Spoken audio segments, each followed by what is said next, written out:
kids, this is teacher Vidya. My aim is to make you all to recognize the Vedas as a source to study the past. The word Veda means knowledge. Hymns or prayers chanted while worshipping the gods. This is a hymn from the oldest book called the Rig Veda. It is said to have been composed beside the river Saraswati. These hymns were composed to please the gods Agni and Vasu by the rishis in Vedic Sanskrit by offering the ghee, probably in ajna. The worshippers are seeking blessings for cows, bullocks, green pastures, water, and strong suns.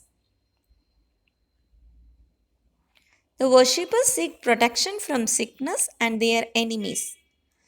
We may pray to God for similar things such as wealth, better health, toys, and we may also seek protection from sickness and enemies. We get to know about the religious beliefs of the Aryans, their problems and needs. Aryans were patriarchalists or farmers who also reared animals and believed in the natural elements of fire Agni, sun Surya, the rain god Indra, and earth Bhumi, as these elements were needed to grow crops. Crops were necessary for both men and their cattle, especially cows, since it provided milk and milk products. Bullocks helped Aryans to till their land to grow crops. Agni was considered the strongest and purest element. The Aryans were a race that lived in Central Asia. They came to the Indian subcontinent looking for green pastures.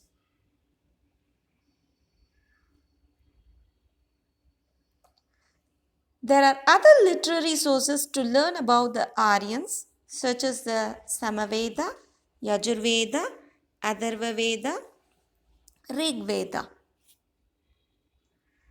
the Mahabharata, and the Ramayana. Let's learn about the key features of the Varna system.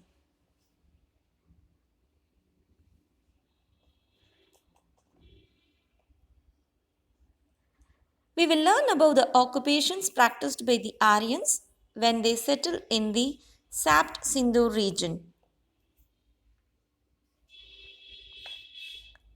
Let's learn the main story of Mahabharata, for example, the type of conflicts in families and how it led to a war.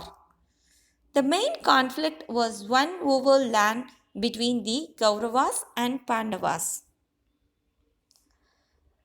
Who was Dronacharya? Dronacharya, the word Acharya means teacher.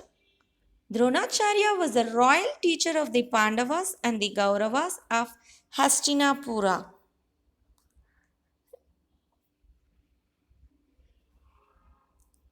Ikalya was the son of tribal chief who lived on the outskirts of the Hastinapura and wanted to learn the skill of archery from Dronacharya. So he met Dronacharya and fell at his feet. Soon they saw a young man with a bow and arrows. Dronacharya asked, "Who are you?" "Sir, I am Ikalya, the son of Nishada's chief." "A tribesman?" said Dronacharya. "Don't you know, teach only the prince? You can go back. Ekalya was very disheartened. He obeyed Dronacharya and returned to the forest. There he made a clay image of Dronacharya. I made a clay image of you and practiced shooting arrows, answered Ekalavya. Dronacharya was excited and felt proud, but he remembered his promise to Arjuna. I am your humble student, sir, said Eklavya.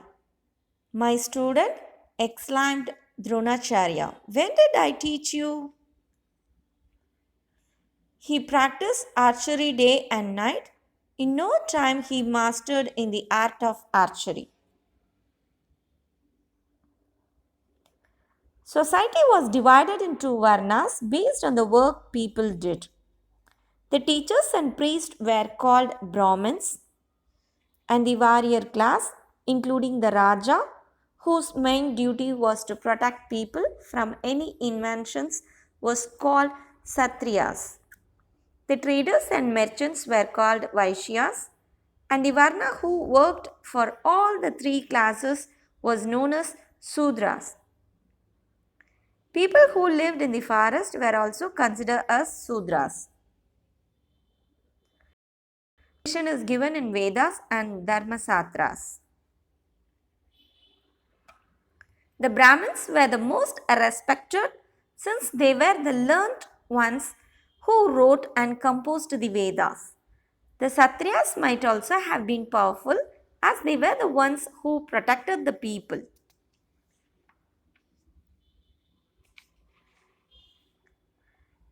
Let's learn to identify burials as a source of information of the past. These are beads made up of gold and precious and semi precious stones which have been found in burials during excavation of in Afghan. A burial is a place where the dead are buried. We will learn about burials found in the Deccan region of the Indian subcontinent to understand the life of people living in the region. Stone blunders are known as mahalaths. These are carefully arranged by the people and used to mark burial sites. The word mahalath means big stone and burial blunders used to mark burial sites. It was found throughout South India, Northeast, and Kashmir. The dead were buried with extensive parts, which are called black and red ware, skeletons, horses, ornaments, and some iron tools are also found. Conch shells were also found. Some had less parts buried.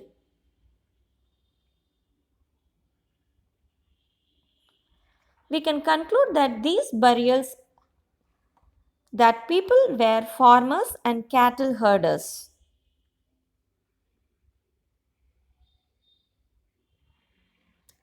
From Brahmagiri, one skeleton was buried with 33 gold beads, 2 stone beads, 4 copper bangles, and 1 conch shell have been found. Occupation at Ingavan. Seeds of wheat, rice, barley, pulses, millets, peas, and sesame have been found on this site. Fruits such as beer, amla, jamun, dates, and a variety of berries were also collected in this site. There were also evidence of bones of animals. Most of them has cut marks which show that they were used as food. Some even had animals like horses buried along with the horse equipment.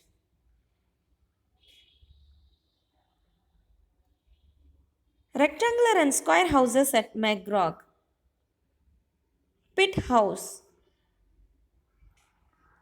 Archaeologists get to know about the health of a person through certain tests on bones and teeth found. These tests tell us about the health of a person. A healthy person bone is going to be better than a person who did not have enough nutrition in his or her diet. It is difficult to determine the sex of skeleton as there are no major difference between the skeleton of a man and a woman. Presence of jewelry with skeleton and study of bone structure are two ways to determine sex of skeleton. Thank you so much, kids.